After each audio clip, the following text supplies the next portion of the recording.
She was not invited to the royal banquet. She was placed there like a warning no one explained. And that night, two princes looked at her like she didn't belong to the room. But maybe she belonged to something worse. The Kingdom of Valmyre looked peaceful from the outside. Golden towers, silent streets, perfect flags in perfect wind. But inside the palace, peace was just a word people used when they were afraid to speak the truth. Elira Vayne stood in front of her mirror as her maid fixed her dress. "It's just a banquet," her maid said. Elira didn't answer, because she had learned something important about royal banquets. Nothing just happened inside them. Her father said one sentence before they left, "Don't stand out." But somehow she already had, she just didn't know why. The palace hall was already full when she arrived. Nobles laughed too softly, smiled too carefully, like they were all pretending not to be scared of something. Then the doors opened, and the room changed. Prince Alaric entered first, white and gold, perfect posture, calm smile, the kind of man people trusted without thinking.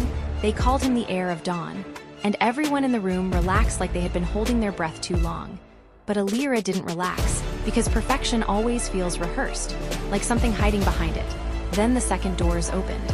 No announcement, no music, just silence.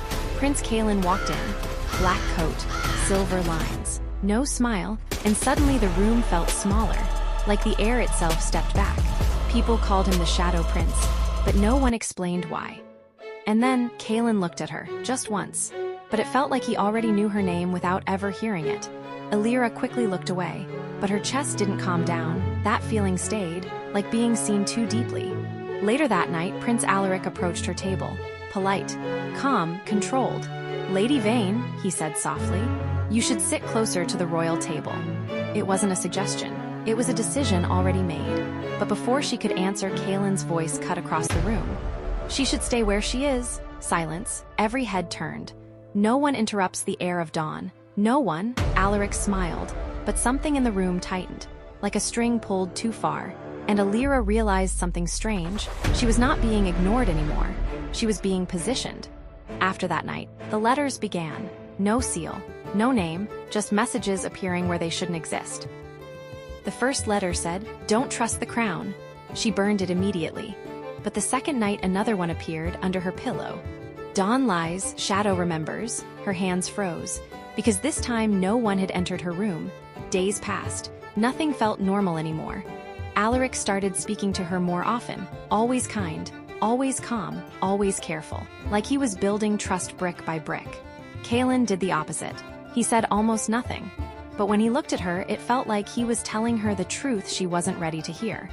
One prince made her feel safe. The other made her feel awake. And she hated that she couldn't tell which one was real. Then everything broke. Not with a sound, but with a discovery. In the palace library, Elira found an old sealed document. Her name was inside, written like she was never meant to see it.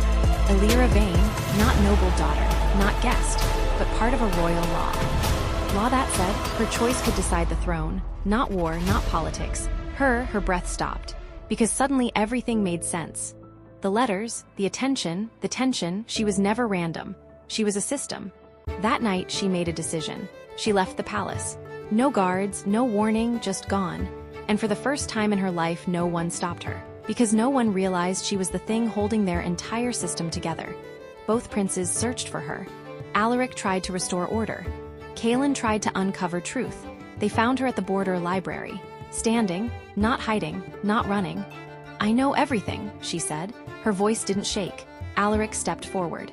"You don't understand what happens if you refuse your role." Elira looked at him. "I understand perfectly. That's why I refuse it." Silence. Then Kaelin spoke, one word, "Good." And for the first time, Alaric looked unsure. Elira closed the book in her hands. "I am not a prize. I am not your solution. I am not your crown." The room didn't move. Even the air felt frozen. Then she did something neither prince expected. She turned her back on both of them and walked away. No chase, no dramatic stop, no rescue. Because for the first time, she wasn't part of their story anymore. Months passed. The law was destroyed. The system changed, not because a prince won, but because the key they used to control everything refused to turn. Alaric still ruled, but not alone. Kaelin stayed, but no longer in shadows. And Elira, she never became queen, she never chose a throne.